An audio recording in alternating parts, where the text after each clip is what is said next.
This is KNX Kaleidoscope, the changing, colorful pattern of the news. A nightly half-hour devoted to the Southland scene in depth, the pulse beat of Southern California. Bob Ferris reporting. Do you ever plan to be George Fisher gourmet restaurants all over the world, or do you... No, that I can tell you definitely. Remember, Bob, that we have been in radio, you and I, a long time. I've been in 25 years, and I didn't start when I was 10. Mm-hmm. So I moved into this restaurant affair when I was 50. And I fully expect at the age of 60 to have a couple of sons out here doing this. And if they wish to expand, they're welcome. I just want this to go for them and for our families. And if we're lucky, we will do that. We're not out of the woods yet. This is a tough town. But we're well on our way to going somewhere, I really believe. A familiar voice on KNX and CBS radio for more than a decade, George Fisher, Hollywood columnist. Now, George Fisher, chef and owner of the Potted Pigeon Restaurant on Santa Monica Boulevard. And therein lies an amazing story, the story of a man in middle life who suddenly, in storybook fashion, switched his entire life from feeding the hunger of the Hollywood stars for publicity and the corresponding urge of radio and TV audiences for Hollywood doings, to feeding the inner man of both classes of people, not merely as an entrepreneur, but as a working chef who personally cooks everything served to potted pigeonaires. Last night was an average night at the Pigeon. This reporter dropped in and met the famed actor Jimmy Dunn working with relish on a steak. I asked when Jimmy first met Fisher. 1932. He was a commentator in radio, and George and I just happened to hit it off right away, one of those things. Although he's a hard man to keep at the house, I've kept him there quite a number of times, you know. When did you first discover that his hobby was wrestling vegetables up and meats? Well, Bob, I'll tell you, we went to his house one night, and he had a rack of lamb that he was barbecuing indoors. It was sort of a little porch screened in. And he had it going pretty well, and all of a sudden we turned around, and the house was full of smoke. Now, that's the first time I had anything to do with George's cooking, but it was just great. What is your favorite dish that George cooks? Well, I like I like most anything that George cooks. I ate a whole turkey on him one time, just about, Christmas, and I love the curry. I'm more or less in favor of the curry. I like the curry best. At another table, an actress, Mrs. Craig Elwood, better known as Gloria Henry, the television mother of Dennis the Menace. How did she first know about the Fisher switch from commentating to cooking? I had been reading a little publicity in some of the columns about the fact that George had opened this restaurant and that it was all gourmet food, but I never suspected that George did much of the cooking. I thought, well, fine, he's an entrepreneur and he's opened a restaurant. And I came here, my husband and I came here with some friends one night, and the food was simply marvelous. And I found out that these were pet recipes he's been collecting through the years that he enjoys doing himself, and now I think this... Oh, we really have had quite a night for dropsy, haven't we? This is one of our favorite restaurants in town. We come here as often as we can. What are some of your favorite recipes of George's? I remember down at the beach he used to be very, very good with the bouillabaisse and anything that had to do with seafood. But what do you like that George cooks? Well, I like his potted pigeon. That's one of the old standbys. And there was another dish he hasn't had on the menu recently. It was either chicken Tahitian or chicken Hawaiian, but it was served in a pineapple shell. Oh, that was marvelous. And I love all of his curries. In fact, I'm having lobster curry tonight. He does them beautifully. Oh, and another one is the Mexican steak dinner called carne asada. That's really an experience. It wasn't hard to recognize Francis X. Bushman, veteran leading man of the silent screen nearby. I'm 79 years old, and I'm proud of it. I have no other alternative. If I wasn't 79, I'd be dead. And I've been in show business 66 years, so all the grandmothers and the great-grandmothers know me. In fact, one little old grandmother in Cleveland said to me, "You know, Francis, I remember you when I was a little bitsy girl." And she was 91 years old, so that... That's very, very good. Through the years, Mr. Bushman, as you went along, have you become what you would consider a gourmet? A gourmet, good heavens, I eat everything, and I love to eat. And I was telling the folks over there that I've been to more than 70 countries in their cities and their towns, and I ate what they ate.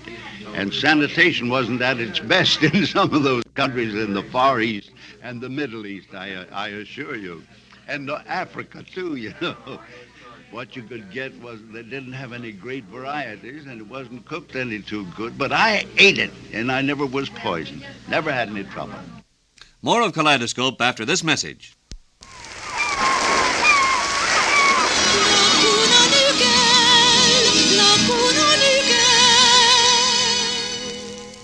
Laguna Niguel, where the air is clear and the sky is blue. It's summertime at Laguna Niguel. Why don't you drive down and see for yourself the lovely homes and the few home sites overlooking the blue sea and the distant mountain ranges. Very soon now, the green fairways of the private El Niguel Country Club golf course will be open for play. You can inspect award-winning modern homes. Plan to move in now to enjoy living values unmatched in California. Homes start at $46,500. View sites ready to build from $12,500. Visit Laguna Niguel tomorrow, just south of Laguna on Pacific Coast Highway. For information, call Madison 85158. Madison 85158.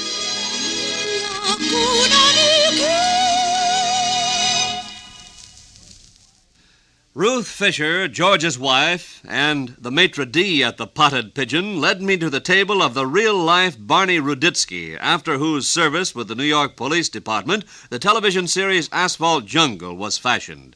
Why did Ruditsky move to Los Angeles from New York 21 years ago? I kind of wanted a vacation after 21 years in the police department. From 1920 to 1941, during those roaring 20s, I thought I had enough, and I wanted to just be with my family and get away from it all and come out.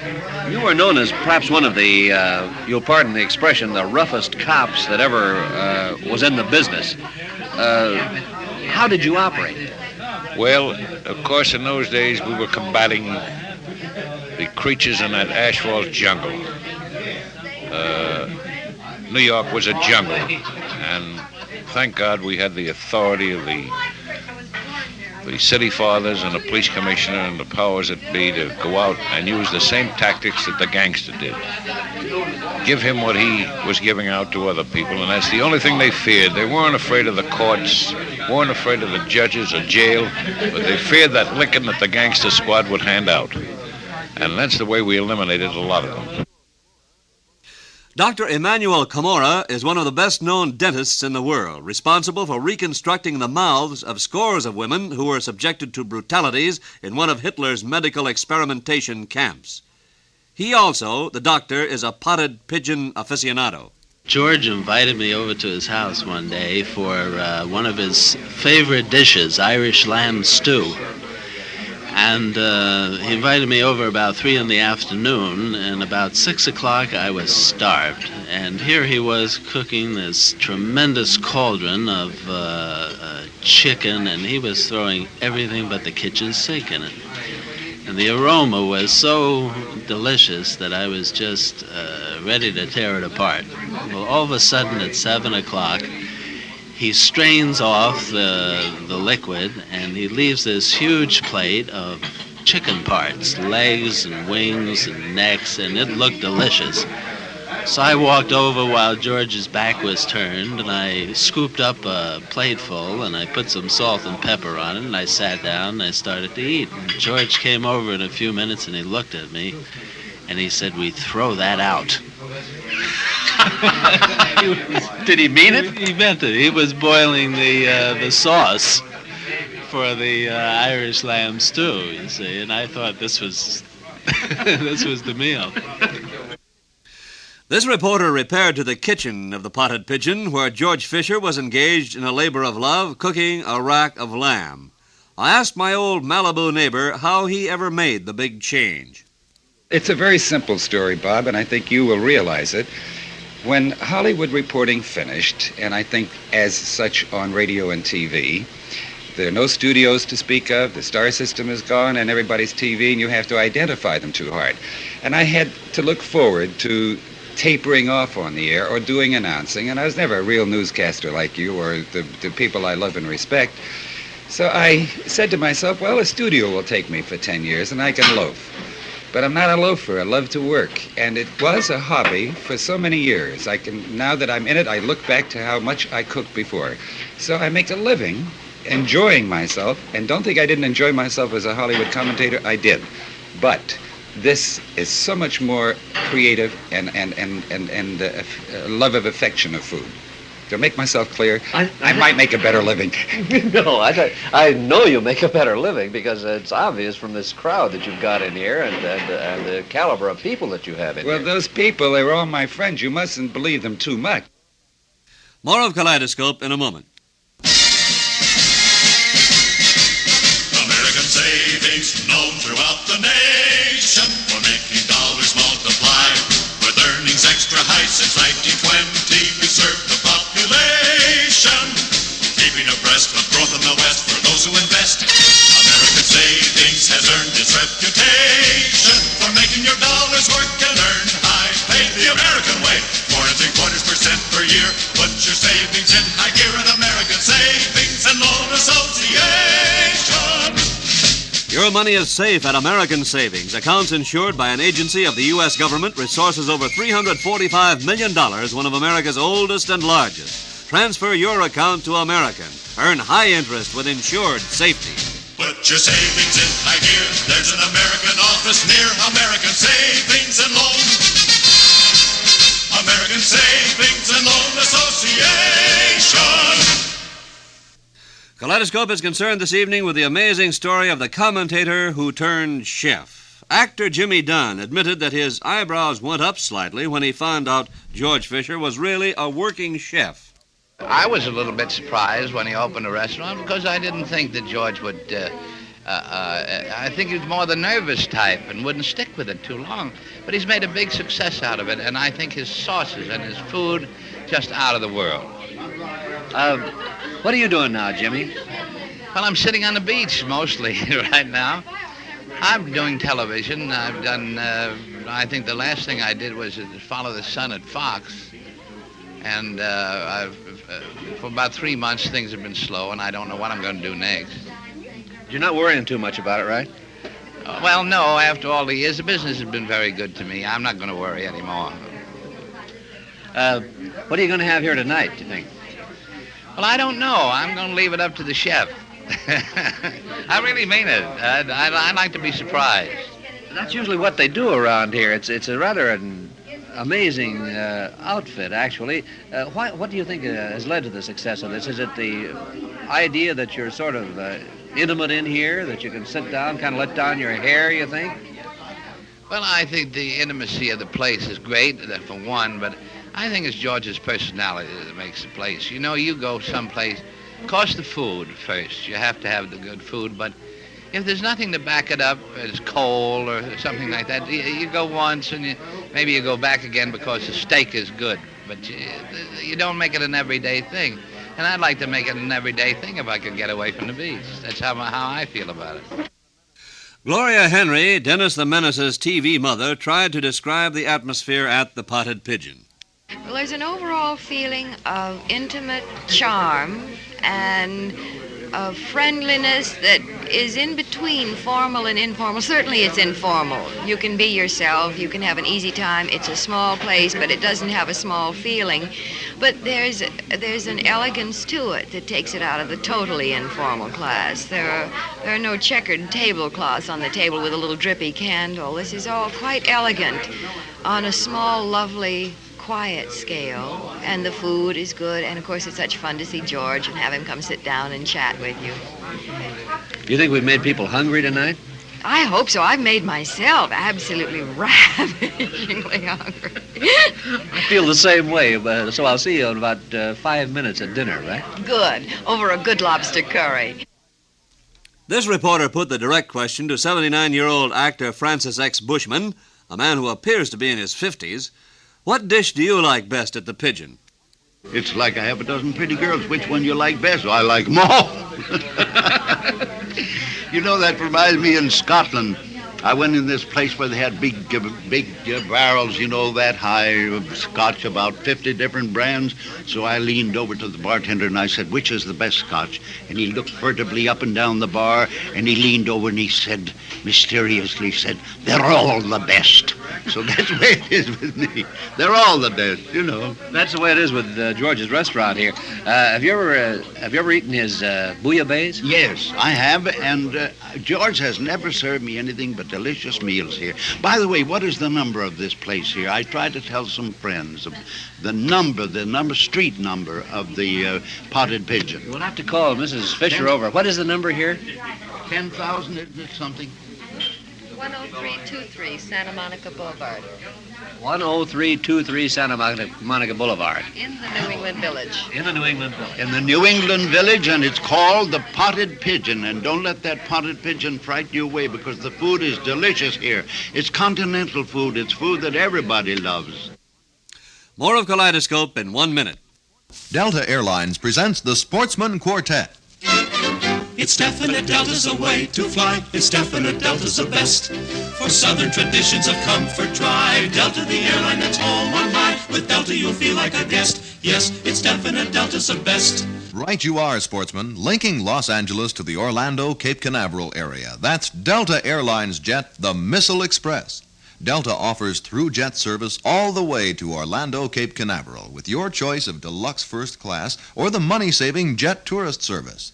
For jets to Orlando, Cape Canaveral, also to Dallas, New Orleans, to Birmingham and Atlanta, call Delta Airlines or see your travel agent. And remember, wherever you're headed, relax as you know. On Delta, it's fun just to let yourself go. It's definite Delta, it's definite Delta, it's definite Delta's the best. It's definite Delta, it's definite Delta, it's definite Delta's the best. Kaleidoscope is concerned this evening with the amazing story of the Hollywood commentator who turned chef. George Fisher admits he took lessons in professional cooking from Ken Hansen, head chef at Scandia, even while he was still commentating on Hollywood. He mentioned some of his specialties. I have a game hen, Cornish game hen in a Madeira sauce with a mushroom cap filled with puree of chestnut. Madeira sauce is a lovely sauce. I have steak and kidney pie, which I have regularly. It's adapted from Rules of London, a very famous English restaurant over there. Serve it with Stilton cheese. And I have a Dover sole in a Vino Blanc, which is a white supreme sauce after the sole has been poached in a court bouillon. And if you ever want any of my recipes and you ever feel like going in, come and work in my kitchen for a while and open up, and you got all my recipes. We're too small to take care of people. Former New York policeman Barney Ruditsky, the scourge of the underworld in the Roaring '20s, now is a real gourmet. Everything I've eaten here, everything, his specialties, everything he has here are great. I don't know what is bad here. Everything I've eaten is good. I like the service, I like the place, the atmosphere, everything about it, and so have my friends. Any of my friends that come in from out of town, I send them here, and they've all enjoyed it very much. How about the rack of lamb? Do you like that? Yes, very much. Lamb is one of my favorites, and I like that very much, the way George prepares it. You like the fish the way he prepares it? I like everything. His fish, I'm quite a fish eater, and I like everything George does. Of course, I don't know whether the public knows, but George does the cooking, and he's a darn good cook. When did you first know that George's hobby was cooking? I found out when I saw him sneaking into the back of the Scandia, and I wondered what he was doing back there in the kitchen, and I found out it was his hobby, cooking, but he was learning the commercial way of cooking, but he still keeps it sort of family style here. So you were doing some police work. You found out what he was doing back in the kitchen, huh? Kind of checking up on him. More of Kaleidoscope after this message. Who would be your choice as the outstanding living American of our day? In connection with KNX Radio's special 4th of July rally from MacArthur Park, we're asking listeners to vote on the person you consider to be the outstanding living American. Your vote will automatically make you eligible for one of the 14 transistor radios, plus a grand prize of an automobile air conditioning unit, completely installed. To enter this contest, just print or type your choice for the outstanding living American of our day on the back of a postcard. Then below, put the name of the program on which you heard the contest. In this case, of course, you're listening to Kaleidoscope. Then at the bottom of the postcard, print or type your own name and address. Between Monday, June 11th, through midnight, Sunday, June 24th, 1962, a postcard will be drawn each day from those mailed in. The winner will receive a transistor radio. At the end of the 14-day contest period, all cards will be put into a container from which 2 cards will be drawn. Both winners will receive the grand prize, a completely installed auto air conditioning unit for the family car or car of your choice. However, the car selected must be an American-made model. Your postcard should be sent to July 4th, KNX Radio, Columbia Square, Hollywood 28. That's July 4th, KNX Radio, Columbia Square, Hollywood 28. Help choose the outstanding living American of our day. CBS employees and members of their families are not eligible for any of the prizes which will be awarded. George Fisher admits that a big majority of the people who drop in at the Potted Pigeon have no idea the chef is the former commentator. 2/3 of the people do not know that I was ever on the air, and sometimes they'll say, by the way, your voice is familiar, but they don't come in, 2/3 of them, because of George Fisher, commentator. I think it has been more word of mouth. The few people who discovered it were rather fascinated by possibly snob appeal since we're small, possibly because we are more than medium priced. We're a little higher than medium priced. I do that because I only seat 24 in the dining room and 24 in the patio. Now, the combination of my redoing a style of show business in a restaurant has turned the trick, because I go out and I turn on like I was interviewing them at the Chinese, I say hi, that kind of stuff. So I'm using show business and all the tactics that I learned and all the gimmicks that I learned, and I'm applying it not only to food but to personality around the place. You'll notice my waiters, they're all different. I have a colored girl, I have a Mexican boy, I have a boy from Belgium. I dress him any way I can, and they create an atmosphere too. And my wife is out there working. Did you notice? I sure did. Now, do you ever plan to be George Fisher gourmet restaurants all over the world, or do you? No, that I can tell you definitely. Remember, Bob, that we have been in radio, you and I, a long time. I've been in 25 years, and I didn't start when I was 10. Mm-hmm. So I moved into this restaurant affair when I was 50. And I fully expect at the age of 60 to have a couple of sons out here doing this. And if they wish to expand, they're welcome. I just want this to go for them and for our families. And if we're lucky, we will do that. We're not out of the woods yet. This is a tough town. This is KNX and KNX FM, CBS Radio in Los Angeles.